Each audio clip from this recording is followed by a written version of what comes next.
Quality of space and quality of light in every room, in every space I create matters a lot for me. Glass bridge जो है एक तो aesthetically बहुत ही pleasing element है। Functionality की बात की जाए तो एक आपको सॉलिड मैस यहाँ पर नजर नहीं आएगा, जिसकी वजह से सनलाइट ब्लॉक नहीं हो रही है। 5 to 6 बेडरूम्स का एक घर चाहिए जो कि जिसमें ग्रीन पार्ट ज़्यादा हो, उसमें ग्रीन स्पेसेस ज़्यादा हो।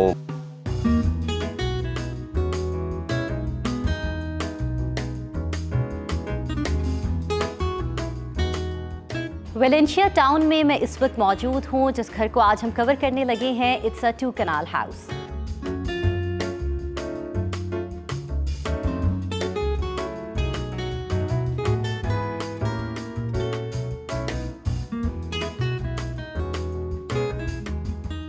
This house is designed by Modello Architects and Interiors. Architect Farhan Shafiq Bhatti sahab हैं जिन्होंने इस घर को डिज़ाइन किया है। सबसे पहले इस घर के फसाड को डिस्कस करते हैं तो this house is designed in contemporary design. Clean and bold lines में इस घर के फसाड को डिज़ाइन किया गया है। न्यूट्रल टोन्स एंड मटेरियल्स का इंतखाब किया गया है। आपको नज़र आएगा कि ट्रैवर्टीन इंस्पायर्ड टाइल्स इस्तेमाल की गई हैं। इसके साथ साथ आप देखेंगे तो यहाँ पर आपको रस्टिक मेटल इंस्पायर्ड टाइल्स भी नज़र आएंगी। एक्सपेंसिव विंडोज इस्तेमाल की गई हैं। बैल्कनीज को घर के फ्रंट पे दिया गया है। इस घर की प्लानिंग को डिस्कस करते हैं। Natural light plays very important role. Huge sized windows हैं, स्काईलाइट्स हैं, ग्लास ब्रिजेस यहाँ पर इस्तेमाल किए गए हैं। इस घर की प्लानिंग को इस तरह से किया गया है कि यहाँ पर ओपन एंड फ्लोइंग स्पेसेस आपको नज़र आएंगी। यहाँ पर आप गौर करेंगे कि जो इंडोर और आउटडोर स्पेसेस की ट्रांजिशन है वो बहुत ही स्मूथ है।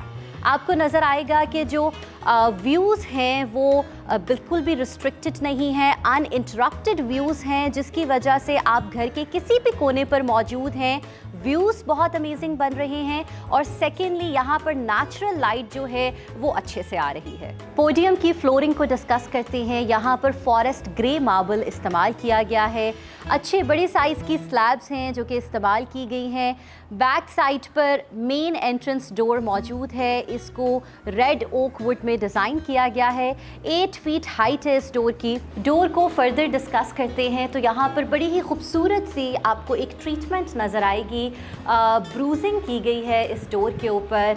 इस डोर को डिज़ाइन किया गया है रेड ओक वुड में, ग्रेन्स इसके अपने हैं और उसके ऊपर फर्दर पॉलिश की गई है, देन ब्रूजिंग की गई है। अगर इसकी फर्दर डिटेलिंग की बात करते हैं तो आपको सेंटर में मरकरी ग्लास नज़र आएगा और अगर आप इसकी अगली साइड पर देखेंगे तो आपको सी थ्रू ग्लास पैनल नज़र आएगा।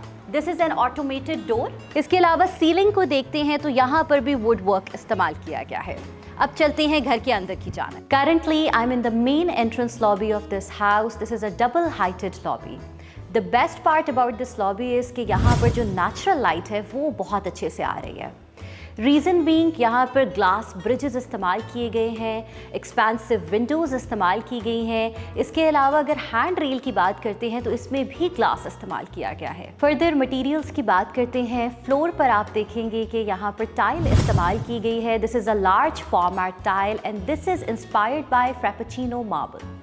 इसके अलावा वॉल ट्रीटमेंट्स की बात करते हैं तो यहाँ पर लग्जरी पेंट इस्तेमाल किया गया है। This is by Rockshield. सामने वाली वॉल को आप देखेंगे तो यहाँ पर अगेन टाइल इस्तेमाल की गई है। This is Norde series and this is inspired by natural stone. Architectural programs को डिस्कस करते हैं। आप इस लॉबी से मल्टीपल एरियाज़ को एक्सेस कर सकते हैं। जैसे ही आप मेन एंट्रेंस डोर से इस लॉबी को एक्सेस करते हैं तो सामने आपको व्यू नज़र आता है पैशियो का।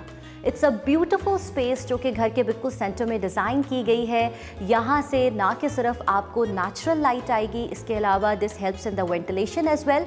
मौसम अगर बाहर खूबसूरत हो तो आप यहाँ पर बैठकर मौसम भी इंजॉय कर सकते हैं। यहाँ से मैं आपको लेकर चलती हूँ घर के लाउंज में जो कि घर के फ्रंट पे डिज़ाइन किया गया है।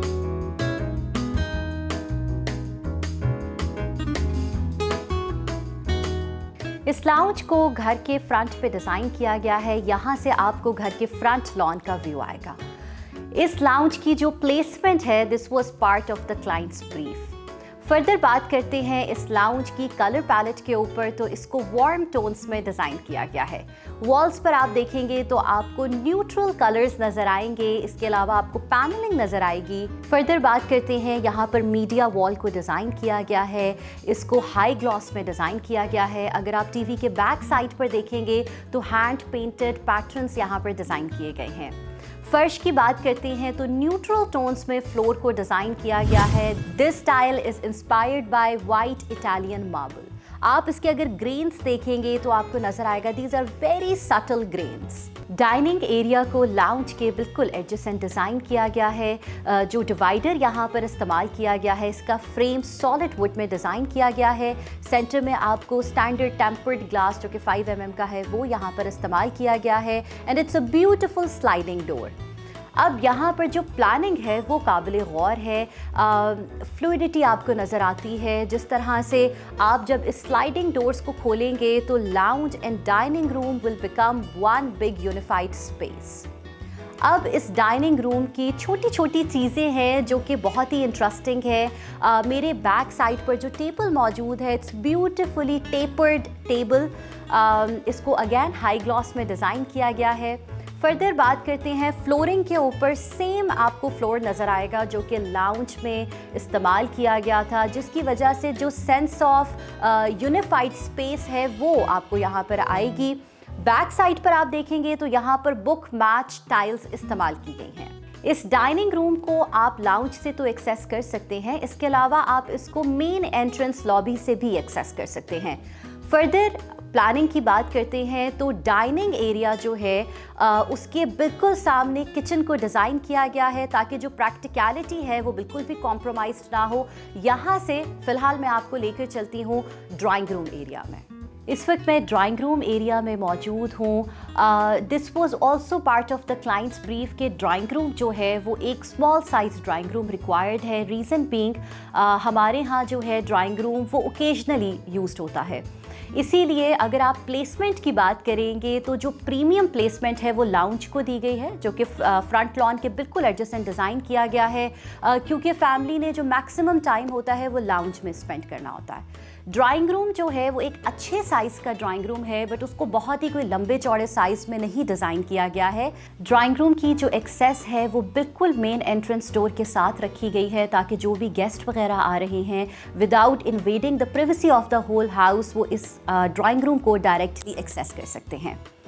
फर्दर बात करते हैं यहाँ पर जो है वो वॉल ट्रीटमेंट्स किस तरह से किए गए हैं। पैनलिंग आपको नज़र आएगी जो कि सॉलिड वुड में की गई है। आप अगर इसकी सीलिंग को देखेंगे तो सेम सॉलिड वुड जो है वो यहाँ पर इस्तेमाल किया गया है। अगेन आपको डोर्स के ऊपर ब्रूजिंग नज़र आएगी। ब्यूटीफुल ट्रीटमेंट है जो कि इसके ऊपर किया गया है। ड्राइंग रूम का इंटीरियर क्लासिकल स्टाइल में किया गया है। फर्नीचर और इंटीरियर की बात करते हैं तो this is bye wing chair. यहाँ पर आपको लॉट्स ऑफ गोल्ड कलर नज़र आएगा। गोल्ड लीफिंग की गई है to add a luxury touch. This is the main kitchen which is located on ground floor. इसको कूल टोन्स में डिज़ाइन किया गया है। ग्रेज और वाइट्स कलर्स हैं जिनका इंतखाब किया गया है। इस मेन किचन के बिल्कुल एडजेसेंट जो है वो पैंट्री डिज़ाइन की गई है, और अगर इसके बैक साइड पर देखते हैं तो सर्विस किचन डिज़ाइन किया गया है। आप इसको साइड गली से सर्विस किचन को एक्सेस कर सकते हैं। फ्लोरिंग को डिस्कस करते हैं। यहाँ पर टाइल्स इस्तेमाल की गई हैं जिनको मैट फिनिश में यूज़ किया गया है। This is inspired by concrete finish. Master bedroom को वार्म कलर टोन्स में डिज़ाइन किया गया है। बेज एंड ब्राउन टोन्स जो हैं these are the dominating colour tones. Master bedroom की वॉल फिनिशेस की बात करते हैं तो यहाँ पर सबसे पहले तो आपको नज़र आएगा कि वॉलपेपर इस्तेमाल किया गया है। This is bye wall master. जैसे ही आप इस बेडरूम में एंटर होते हैं, फोकल पॉइंट जो है this is this media wall.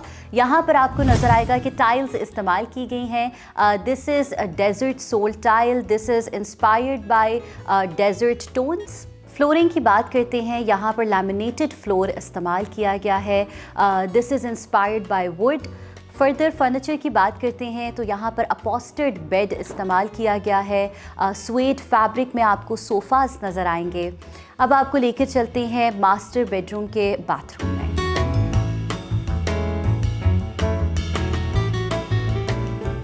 Walk in closet के थ्रू आप इस बाथरूम को एक्सेस कर सकते हैं। वैनिटी जो है वो इसी वॉक इन क्लॉजेट के अंदर डिज़ाइन की गई है।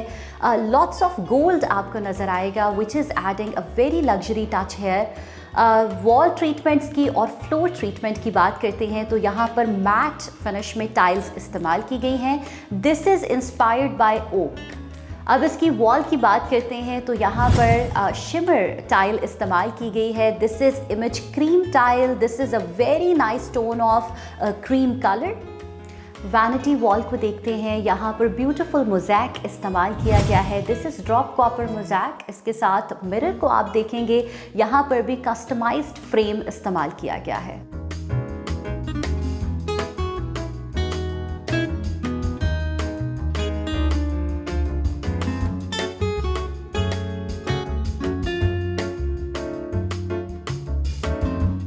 This room has Barbie feels. एक छोटी सी प्रिंसेस है जिसका ये रूम है।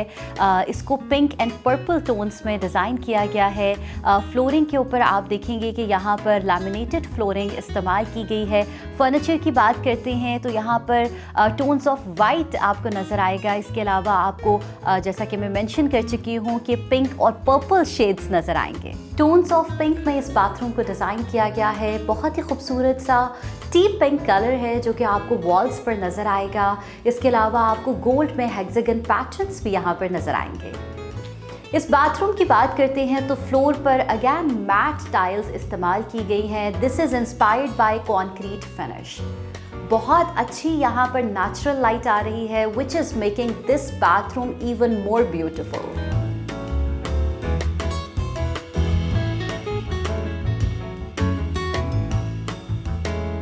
इस वक्त मैं फर्स्ट फ्लोर लॉबी में मौजूद हूँ। इसको आप एक्सेस कर सकते हैं एक तो थ्रू स्टेयरकेस।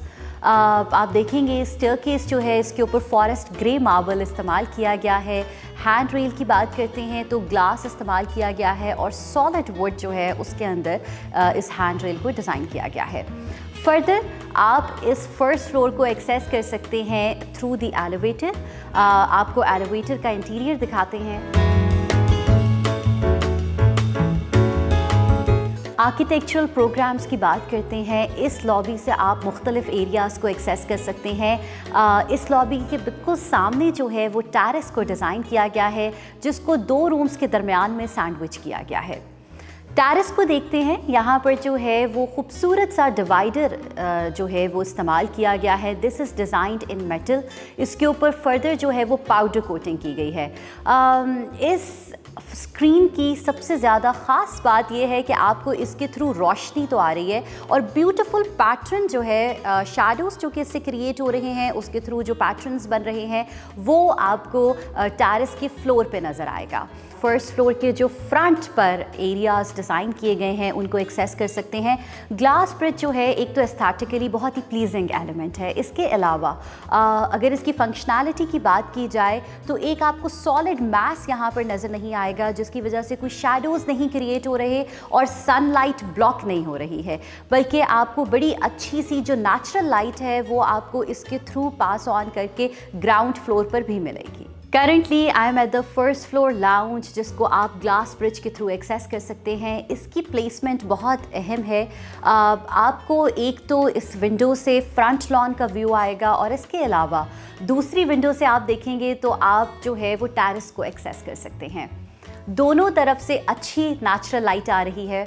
कलर थीम की बात करते हैं तो इस लाउंज को कूल टोन्स में डिज़ाइन किया गया है। आप वॉल पर देखेंगे तो आपको ग्रेज नज़र आएंगे। अगर इसकी फ्लोर की बात करते हैं तो अगेन फ्लोर जो है ये ग्रेज में ऑप्ट किया गया है। This is in glossy finish. Tiles यहाँ पर इस्तेमाल की गई हैं। आपको टाइल्स के अंदर जो है वो वेन्स नज़र आएंगी। This is inspired bye marble. Media wall को देखते हैं, यहाँ पर डीको पेंट इस्तेमाल किया गया है। फर्नीचर टेबल्स को देखते हैं स्पेसिफिकली तो यहाँ पर हाई ग्लॉस में जो है वो इनको डिज़ाइन किया गया है। बर्ल फिनिश है जो कि इस पर इस्तेमाल की गई है। फर्दर बात करते हैं सीलिंग की। अगैन आपको यहाँ पर सॉलिड वुड में डिज़ाइंड सीलिंग नज़र आएगी। इस ऑफिस एरिया को लाउंज के एडजेसेंट डिज़ाइन किया गया है। कलर थीम की बात करते हैं तो यहाँ पर टैन्स एंड ब्राउन्स आपको नज़र आएंगे। इस वक्त मैं चेस्टरफील्ड सोफ़ा पर मौजूद हूँ। फर्दर फर्नीचर की बात करते हैं तो आपको स्वीट फैब्रिक में बाकी का फर्नीचर नज़र आएगा। हाई ग्लॉस में आपको टेबल नज़र आएगी। अब मैं आपको लेकर चलती हूँ फर्स्ट फ्लोर पर मौजूद बेडरूम में। इस रूम को घर के फ्रंट पे डिज़ाइन किया गया है। विंडो जो है it's a huge sized window. यहाँ से आपको फ्रंट लॉन का व्यू आएगा। यहाँ पर जो कलर है जो स्टैंड आउट कर रहा है, this is a shade of green. इसमें आपको बेड की अपॉस्ट्री नज़र आएगी। वेलवेट्स में इस बेड को डिज़ाइन किया गया है। जिस काउच पर मैं मौजूद हूँ इसको बूकले फैब्रिक में डिज़ाइन किया गया है। इस बाथरूम को कूल कलर टोन्स में डिज़ाइन किया गया है। ब्लैक एंड ग्रेज आपको यहाँ पर नज़र आएंगे।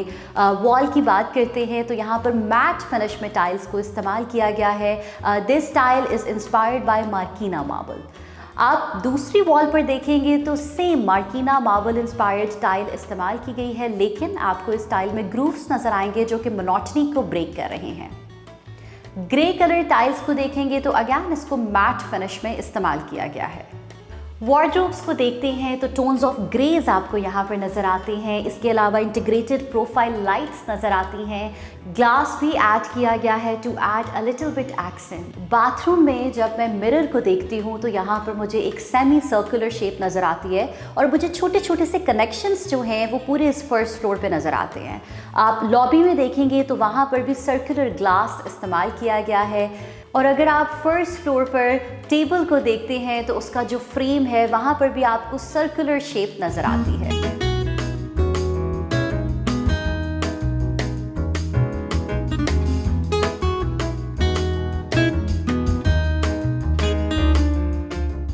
कनेक्शंस जैसा कि मैं डिस्कस कर चुकी हूँ, मुझे इस घर में छोटे छोटे कनेक्शंस जो हैं वो नज़र आते हैं। अगर मैं डिज़ाइन लैंग्वेज की बात करती हूँ, अगर मैं इस काउच को देखती हूँ तो इसको रस्टिक टोन में डिज़ाइन किया गया है। और अगर घर के फसाड की बात करते हैं तो जो रस्टिक मेटल टाइल्स इस्तेमाल की गई थी, इन दोनों में आपको कनेक्शन जो है वो नज़र आता है। एक और यहाँ पर ब्यूटीफुल डिज़ाइन एलिमेंट इस्तेमाल किया गया है, स्काईलाइट। आप इस लॉबी से जब किचन को एक्सेस करेंगे तो आपको यहाँ पर एक कनेक्टिंग लॉबी नज़र आएगी। यहाँ पर स्काईलाइट दी गई है जिसकी वजह से it's a well lit lobby. आप इसी कनेक्टिंग लॉबी से मेड रूम को एक्सेस कर सकते हैं और फर्स्ट फ्लोर पर लोकेटेड किचन को भी एक्सेस कर सकते हैं। तमाम तर जो एमिनिटीज़ हैं वो बेसमेंट में दी गई हैं। यहाँ पर आपको जिम दिया गया है। इसके अलावा जो एंटरटेनमेंट एरिया है यहाँ पर मैं इस वक्त मौजूद हूँ। कलर टोन्स की बात करते हैं तो यहाँ पर कूल कलर टोन्स का इंतखाब किया गया है। आपको ग्रेज नज़र आएंगे और वाइट जो है वो यहाँ पर प्रीडोमिनेंटली इस्तेमाल किया गया है। अब यहाँ पर फिनिशेस एंड ट्रीटमेंट्स को डिस्कस करते हैं। सबसे पहले फ्लोर को डिस्कस करते हैं तो यहाँ पर white Italian marble inspired tile इस्तेमाल की गई है। इसको ग्लॉसी फिनिश में इस्तेमाल किया गया है। लाउंज में देखेंगे तो ग्रे टोन में जो है वो टाइल इस्तेमाल की गई है। इसको मैट फिनिश में इस्तेमाल किया गया है and this is inspired by concrete finish. Wall पर देखेंगे तो यहाँ पर जो टाइल इस्तेमाल की गई है, this is inspired bye Perl. Beautiful colours आपको इसमें नज़र आएंगे, शिमर नज़र आएगा इसके अंदर। बेसमेंट में लाइट का ख़ास ख्याल रखा गया है। आप देखेंगे मेरे बैक साइड पर जो है वो संकन एरिया डिज़ाइन किया गया है जहाँ से नेचुरल लाइट आ रही है। इसके अलावा स्टेयरकेस जो है यहाँ पर आपको एक विंडो नज़र आएगी और यहाँ से डायरेक्ट सनलाइट जो है वो इस लाउंज में आपको मिलेगी।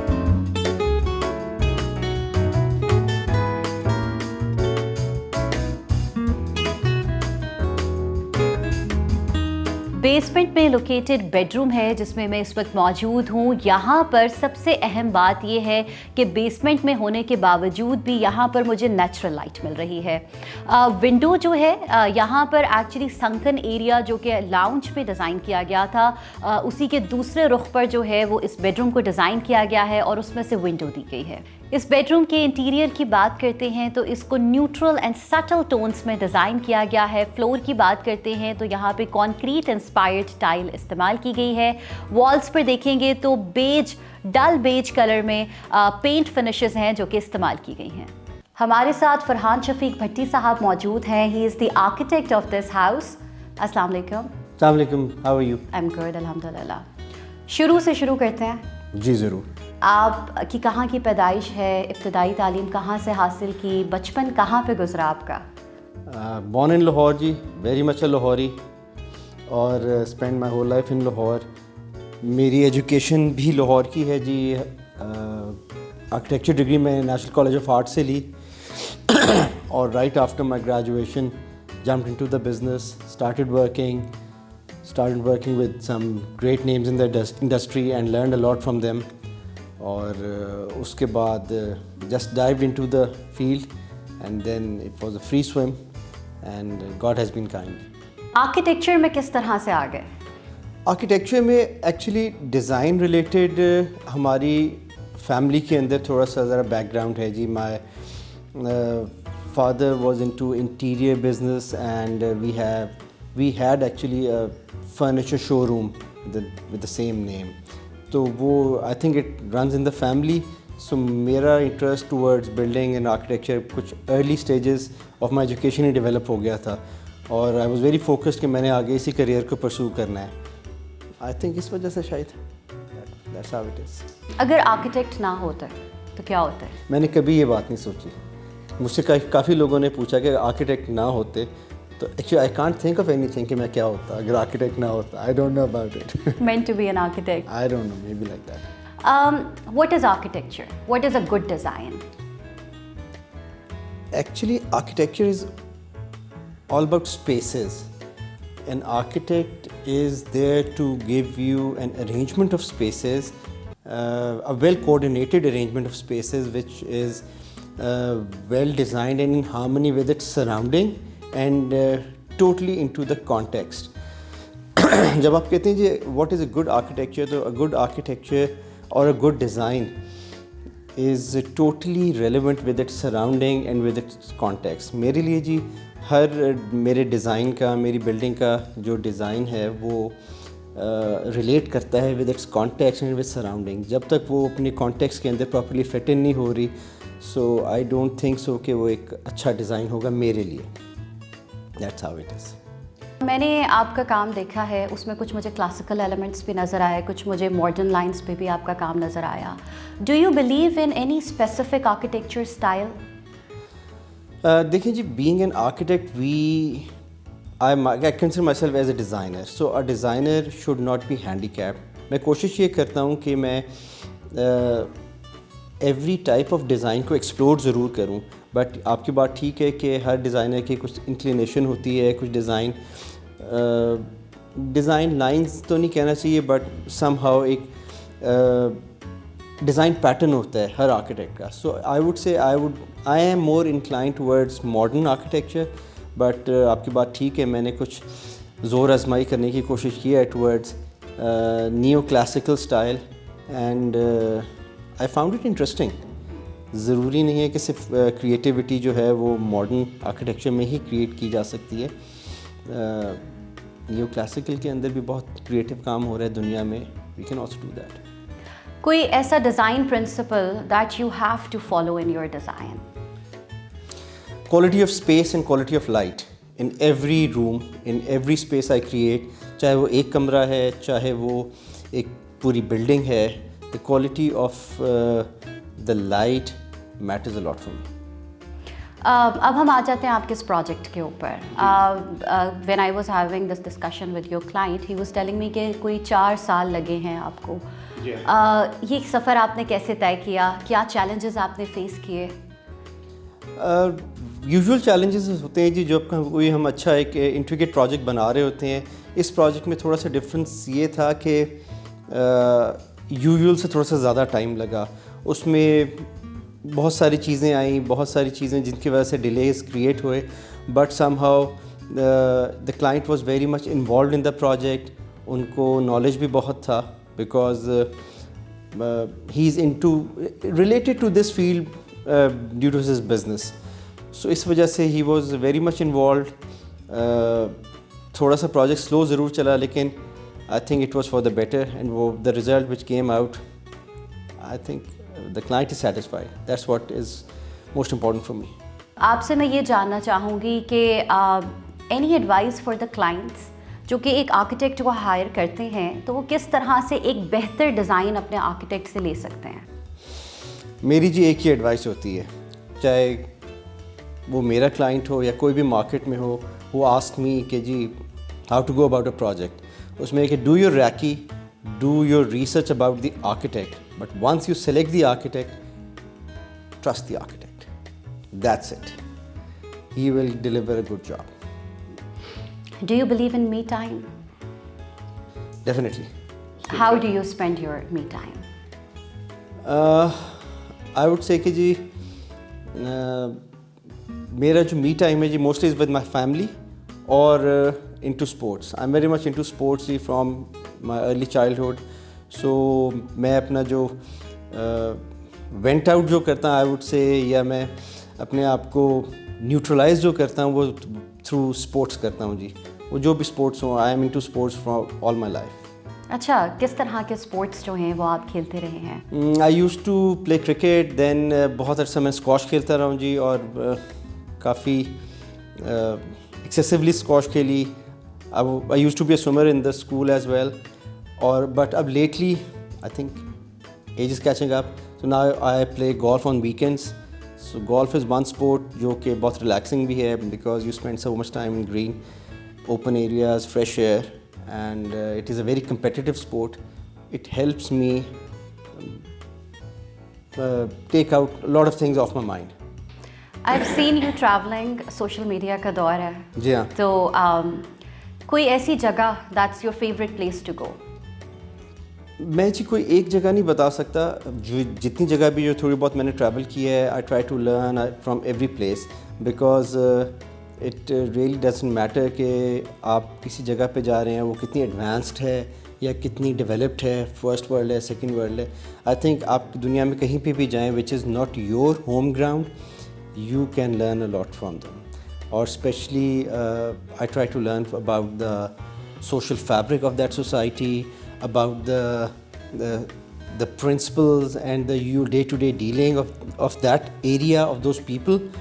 उससे बहुत कुछ सीखने को मिलता है, और ये वही चीज़ें हैं जिससे हम डराइव करके अपने कुछ डिज़ाइन एलिमेंट्स को रिफ़ाइन कर सकते हैं, इम्प्रूव कर सकते हैं, and these all things can be incorporated into our design. कोई आपका फेवरेट आर्किटेक्ट और कोई ऐसी बिल्डिंग जो कि आपको पसंद है? बहुत सारी हैं जी, और वो चेंज भी होती रहती हैं। जो कुछ हैं, कुछ ऑल टाइम मास्टर्स हैं, और अभी तो दुनिया में इतना कुछ हो रहा है, there so much coming up, we try to learn from every upcoming projects. At the moment Saudi Arabia में कुछ अमेजिंग प्रोजेक्ट्स आ रहे हैं जो कि every month which pops up on the screen, और उसको we are amazed by those projects. But उसके अलावा like they are masters in our field जो कि बहुत अरसे से बहुत अच्छा काम कर रहे हैं, एंड जब हम पढ़ रहे थे तब भी उनका काम देखते थे, पढ़ते थे उनके बारे में, and we used to learn a lot people like sir Norman Foster, Zaha Hadid, Richard Rogers, Renzo Piano. these are people जिन्होंने आर्किटेक्चर कम्युनिटी को वर्ल्ड वाइड बहुत कुछ दिया है जी, and they are still delivering a lot. कोई ऐसा architect जिससे आपको लगता है कि आपकी डिज़ाइन फ़िलॉसफी कहीं ना कहीं मैच करती है, या जहाँ से आप इंस्पिरेशंस ड्राइव करते हैं? ये बात इन एलिमेंट्स में हो सकती है जी, बट ऑब्वियसली मैं डायरेक्टली तो नहीं कह सकता, बट मैं कोशिश करता हूँ कि जो डिज़ाइन लाइंस हैं रेंजो पियानो की, टाडाओ आंडो की, जापानीज़ आर्किटेक्चर बहुत इंस्पायर करता है जी मुझे, उससे कुछ ना कुछ लर्न करूँ, कोशिश करूँ अडेप्ट करने की उन लाइंस को। मटीरियल लिमिटेशंस हर जगह की अपनी होती हैं, but it's all about the design lines. तो कोशिश मेरी होती है कि जापानीज़ आर्किटेक्चर से कुछ इंस्पायर होकर किया जाए। आपका आर्किटेक्चर स्टाइल जो है वो शुरू से ही, जब से आपने प्रैक्टिस स्टार्ट की है, सेम रहा है? जिस तरह आपने कहा कि मॉडर्न लाइंस आप ट्राई करते हैं या न्यू क्लासिकल, या कहीं ना कहीं कोई शिफ्ट आया आपके डिज़ाइन में? नहीं जी, मोर लेस सेम रहा जी फ्रॉम डे वन। मेरी कोशिश रही है कि मैं अपनी जो कोर स्ट्रेंथ है उसी को और ज़्यादा स्ट्रॉन्ग कैसे कर सकता हूँ, उसके ऊपर मैं काम करने की कोशिश करता हूँ अभी भी, और करता रहा हूँ in my past. Thank you very much for your time. It has been a pleasure. Thank you so much. You're welcome. Mohammad Atif sahab मौजूद हैं हमारे साथ। He is the owner of this house. अस्सलाम वालेकुम। वालेकुम सलाम। क्या हाल है आपके? अल्हम्दुलिल्लाह, आप सुनाइए। बिल्कुल ठीक ठाक। आप मुझे ये बताइएगा कि आपकी क्या रिक्वायरमेंट्स थी आपने जब आर्किटेक्ट को अप्रोच किया तो? एक्चुअली जिस तरह हर बंदे की एक ख़ास रिक्वायरमेंट होती है, उसी तरह मैंने उनको बताया था कि मुझे 5 to 6 बेडरूम्स का एक घर चाहिए जो कि जिसमें ग्रीन पार्ट ज़्यादा हो, उसमें ग्रीन स्पेसेस ज़्यादा हो। मुझे पैशियो भी रिक्वायर्ड था, प्लस मुझे बेसमेंट के अंदर एक एंटरटेनमेंट एरिया रिक्वायर्ड था। तो इन सारी रिक्वायरमेंट्स के साथ मैं उनके पास गया और उन्होंने फिर हमारे साथ एक लॉन्ग डिस्कशन हुई जिसमें 1-2 महीने लगे हैं। देन इवेंचुअली हमने एक डिज़ाइन उन्होंने मुझे दिया, तो उसको फिर हमने फाइनल करते हुए इसको एग्जीक्यूट किया। आपने आर्किटेक्ट को किस तरह से शॉर्टलिस्ट किया? उसके पीछे भी बहुत सी मेरी एक लंबी वर्किंग रही कि मैंने काफ़ी आर्किटेक्ट्स का जो ऑनगोइंग प्रोजेक्ट्स थे वो भी देखे, फिनिश प्रोजेक्ट्स भी देखे। तो फिर फरहान साहब का जो मेरे मेरे इस प्रोजेक्ट के आर्किटेक्ट हैं, उनके भी मैंने शॉर्ट लिस्ट किए हुए 1-2 घर को देखा। तो मुझे उनमें जो स्पेसेस थी वो एक तो लाइट का बहुत ज़्यादा उन्होंने यूज़ किया था, प्लस जो मेरी एक पर्टिकुलर रिक्वायरमेंट थी कि लैंडस्केप जो है उस घर में बहुत ज़्यादा इंट्रोवर्ट होना चाहिए ताकि आपको वो हर जगह से लैंडस्केप नज़र आए। तो इन चीज़ों को फिर मैंने 1-2 घरों में जब देखा तो फिर मुझे उनको शॉर्टलिस्ट करने में काफ़ी ईज़ रही और फिर मैंने उनको शॉर्टलिस्ट किया। अभी जब हम डिस्कशन कर रहे थे तो आपने मुझे बताया कि इस घर को बनने में 4 साल लगे हैं। सो 4 साल पहले जो आपने सोचा और आप जो रिक्वायरमेंट्स लेकर आर्किटेक्ट के पास गए और अब 4 साल के बाद जब हम आपके घर में मौजूद हैं, क्या फीलिंग्स हैं? Are you satisfied with the house? जी अल्हम्दुलिल्लाह। Obviously it is a long journey of 4 years, लेकिन इवेंचुअली हमने जो सोचा था 100% तो मेरे ख्याल में उस तरह पॉसिबिलिटी नहीं होती कि आप 4 साल में इवेंचुअली एक प्रोसेस इवॉल्व होता है, फिर बहुत सी चीज़ें चेंजेस भी होती हैं, लेकिन at the end of the day अल्हम्दुलिल्लाह चीज़ें उसी तरह ही एग्जीक्यूट हुई जिस तरह हमने सोचा था। जो मेरा बेसिक रिक्वायरमेंट्स थी वो तमाम फुलफ़िल हुई और अल्हम्दुलिल्लाह हमने एक अच्छा प्रोजेक्ट को डेवलप किया। Thank you very much for your time. जी, thank you very much for coming here and it's really nice be to on architect world को हमने हमें इतना सपोर्ट दिया और एक पूरे हमारे इस प्रोजेक्ट में हमारे साथ बहुत सपोर्टिव रहे हैं वो। Thank you very much. You're welcome. So that was it for today. Hope you enjoyed today's episode. We'll see you in the next episode. Allah Hafiz.